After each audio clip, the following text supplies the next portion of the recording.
Hey guys, it's Sienna. Welcome back to my YouTube channel. It has been such a long time since I uploaded my last sit-down video. I don't know why I've been feeling very anxious these days about filming a longer sit-down video, which is why I've been posting more on my TikTok and my Instagram. I realize the older I get, the more careful I am with my words and the more I am conscious about what type of content I'm putting out there. But thank you guys so much for being patient with me. I'm not gonna lie, I watched videos that I posted years ago and I'm like, what is she on about? I don't agree with some of the things that I'm just yapping about. But I hope you guys understand that I created my channel for people to share their own opinions and not to really put others down for what they feel in the moment. I hope you guys will also provide for others on my channel a very safe space for people to share their own opinions without being judged. And I am thankful for those that leave comments on my videos, even if you don't agree with some of the things that I say, for you guys to approach it in a very loving and understanding way. That being said, in today's video, I want to talk about how important beauty is in Korea and pretty privilege, because that is very much a thing here. I do want to start by saying pretty privilege is everywhere in the world. There is actually a saying in Korea that says "이쁘면 다야," which basically means, oh, if you're pretty, then that's everything. That's all that matters. There's also a saying that basically translates to being good looking wins over half.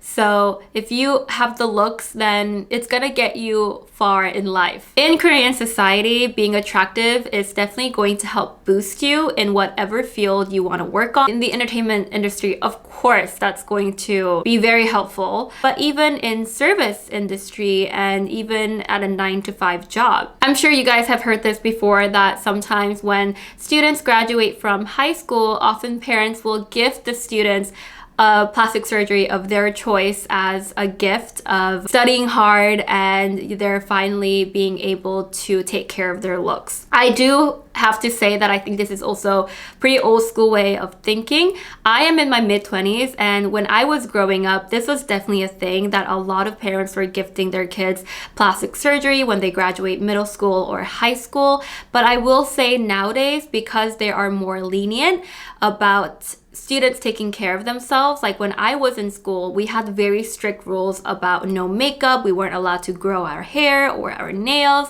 We were just allowed to focus on our studies. But after we graduate high school and get into college, that's when we are allowed to take care of ourselves and wear makeup and wear pretty clothes and all that.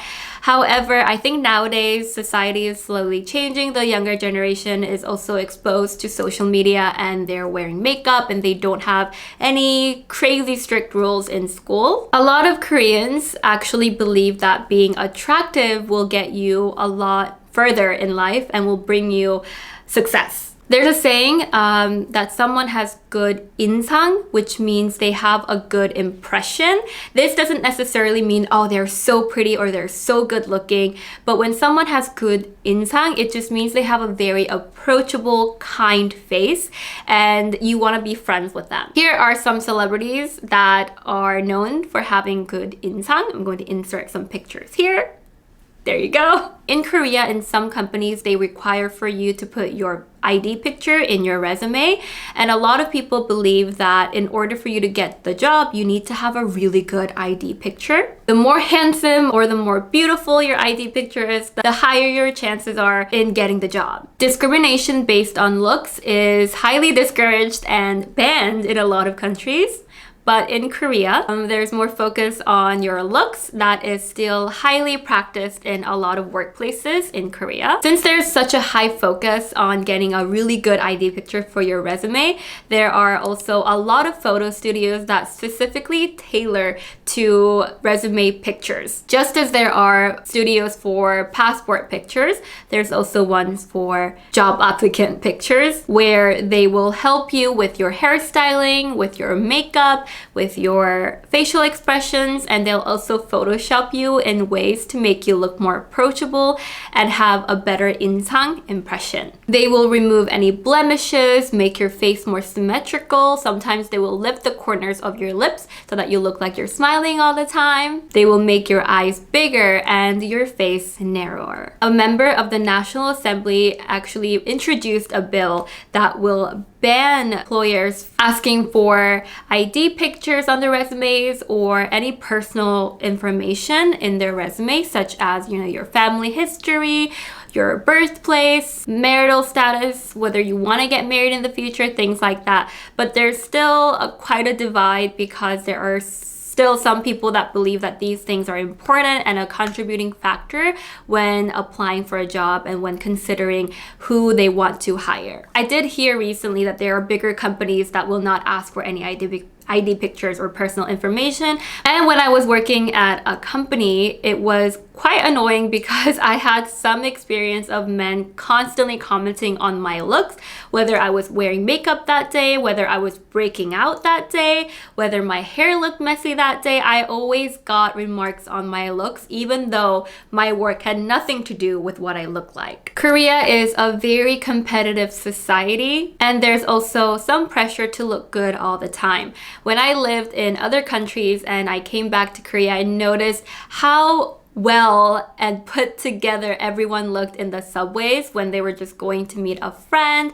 or going to lunch by themselves. I live in Seoul and I live in a pretty trendy area, so sometimes when I leave my house just to go on a walk, I feel very self-conscious when I wear sweatpants. Even if it's your down day and you want to dress down, people will still try to look somewhat cute by wearing matching sweatpants and sets, and they will put on a cute hat and a mask. I want to briefly talk about what it was like to grow up ugly in Korea. I was here during middle school. I went to a public middle school and a little bit of public high school. When I look back at who I did not fit into the beauty standards in Korea. I feel like you need to put in hours of effort. You need to put in money for you to fit into the beauty standard. I am not saying that I'm beautiful right now. I believe I was made in God's image and I really learned to take care of myself. I got filler here and there, not that you need filler. I learned how to put my makeup on the right way. I learned how to style my hair and wear the clothes that complement my figure. But obviously when you're in middle school, you don't really know what's good for you. So I was walking around with overplucked eyebrows, with messy hair, and I just wore the craziest makeup looks. And you know what? I don't regret it because it made me the person that I am today, and it gave me a lot of character growth. But I would consider myself ugly. I had just come back from Singapore. I was a lot more tan and I was a little more chubby, and the way that I did my makeup, it was not Koreanized makeup. I would wear nude lips. I would wear a smoky eye. I had a lot of people that were interested in the new girl, but they would have one look at me and they'd be like, she looks like Cleopatra. And one person called me a Filipino worker. Not that there's anything wrong with that, but in Korean society, they don't say, oh, you look like a Filipino worker to compliment you. They say that to look down on you, which is messed up in its own way, and I do not like that. But I remember being young and that really shocked me, especially growing up in a Southeast Asian country. I didn't realize that Koreans look down on Southeast Asians, and that was my first exposure to that. So growing up, I was always a more quiet kid, but I was very loud and I was very outgoing when I was around the right certain people that made me feel comfortable. And when I was growing up, I didn't have a lot of friends in schools. They used to assign you to a partner to sit with. So you would sit in rows of two and you would sit next to a boy. It was a boy and a girl, boy and a girl. So I remember the boy that I used to sit with all the time, he would constantly talk about how boring I was and how quiet I was and how he hated me. And that did wonders for my own personal self-confidence that I really had to work on over the years. But that was the treatment that I got. Meanwhile, there's another girl that had just moved to our new middle school, and she was what a lot of Koreans specified as being beautiful. She was pale, she had big eyes, she had small nose, she was very skinny, And I remember she was the new girl. Everyone went to look at her and everyone had a crush on her immediately. She was very kind, but she was also very introverted. She was very quiet. Immediately, she was in the popular group and all the boys would just fantasize over her. And whenever they got to sit next to her, even though she wouldn't mutter one single word, they would just eat up everything that she would do. And I remember that was my first exposure of like, hey, we're kind of doing the same things, but I'm being treated in a different way while she's being treated in a whole different way. And I think my experience from that in middle school just really stuck with me over the years. I am currently working as a model in Korea, but even just saying that, sometimes I get like imposter syndrome where I'm like, oh, but I'm not, I don't consider myself it. But it is what I do. I put myself in front of the camera, and I have a lot of people put makeup on me sometimes, and they're like, wow, like you have something about you where you're very attractive. And sometimes I'm like, I know for a fact that they're lying to me because of all the years that I spent telling myself how ugly I was and how much people didn't find me attractive and how much I didn't fit into the beauty standard. So I think that just really stays with you over time. And constantly as I was growing up, I was exposed to a lot of adults telling me that I needed to get this and this and this done in the future. That also did great for my self-esteem. Constantly hearing that I need to fix my eyes, my nose in the future, you should get this done, you should get that done. And I tried to be strong and I tried to stand in my own word and I tried to not let that get to me, but it eventually did. I don't regret anything that I did get done, but I do find it a little sad sometimes that I kind of felt pressured into it, and it wasn't something that I had been struggling with a long time that made me want to get it. It was just society telling me that I needed this. Anyways, even though getting plastic surgery is a personal choice, I do feel like a lot of people here are pressured into it. And when I say pressured into it, I don't mean people telling people, oh, you should get that done, you should get that done. I think if you live here long enough, there are certain societal pressures that make you want to follow the beauty standard. And even when I talk to a lot of my Western friends that do not fit in to the Korean beauty standards at all, but they're so beautiful. But even for them, if you live here long enough, they're also starting to change things about themselves to fit into the standards here. For example, when I was in high school, I remember my friend used to ask me,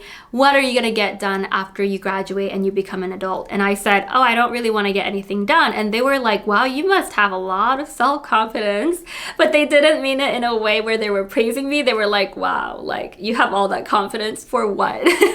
The main beauty standard in Korea, I think over the years, hasn't really changed that much. It is to be super slim, be pale, have a small face, big eyes, small nose, slender face line, smooth skin, straight eyebrows. But I will say that now, because of the impact of social media, that we're exposed to so many different makeup styles and so many different ethnicities, and also there are a lot of K-pop idols and Korean celebrities that are slowly breaking that standard of Korean beauty, it is becoming more acceptable to have different features that we are naturally born with and to rock it in their own way. Something that I struggled with, I'm gonna get very vulnerable here, something that I struggled with a lot was having monolids. I have double eyelids now because I got them done a long time ago. But when I had monolids, I remember I personally liked it, and I think having monolids is 매력, and I hear that a lot. 매력 is, for example, everyone can be beautiful if they put on a lot of makeup, if they do plastic surgery, if they do this and that, you can be very beautiful. But there are very pretty people that don't have 매력, and I think 매력, to translate it as best as I can, is basically you have that something, je ne sais quoi in French. I know I totally butchered that pronunciation, but it's just something that you have about you. It's your own attractiveness that draws me closer and closer to you. And I used to hear this a lot, and I do hear it a lot as well, where a lot of people will say, oh, she's not that pretty, but she has that certain attractiveness about her that pulls you in. And I think monolids is also your own 매력. There's also like a constant advertising on plastic surgery, and then you start to see like, maybe I do need that, maybe I do need a little injection under my eyes, even though I never thought of that before. When you're walking around, there's so many advertisements, and also it's very affordable. Like, people always say, oh, everyone in Korea, they always get stuff done, but it's so affordable. And I am all for doing things that make you happy, and I'm all for taking care of yourself and making adjustments to make you feel good. The beauty standard is constantly shown all around us, from before and after pictures of plastic surgeons. And also, when you go shopping, usually they only have one size, and it is free size. It's called free size, and one size fits all. So that is just my own personal experience with pretty privilege, and my own personal experience with how important I think beauty is in Korea. I think Korea is absolutely nailing the beauty market right now in K-beauty, K-skincare. They are absolutely amazing. I love Korean products. I will say that I think mentally it has not been good. Maybe it's been good for you, but it has not been good for me. And I really had to work with myself with finding beauty from within, finding beauty in the way that I treat people, finding beauty in the way that I speak words, and finding beauty in my actions and my life. Because I will say that although I talk a lot about, you know, Korean society a lot, which I will talk more about if you want me to, I will say that once you start prioritizing different things in your life, like your family, your own self-development outside of beauty, it just becomes so amazing living in Korea. I think living in Korea is amazing in your 20s. I wouldn't want to live anywhere else right now, but you do need to constantly prioritize your mental health, and you need to put your mental health first.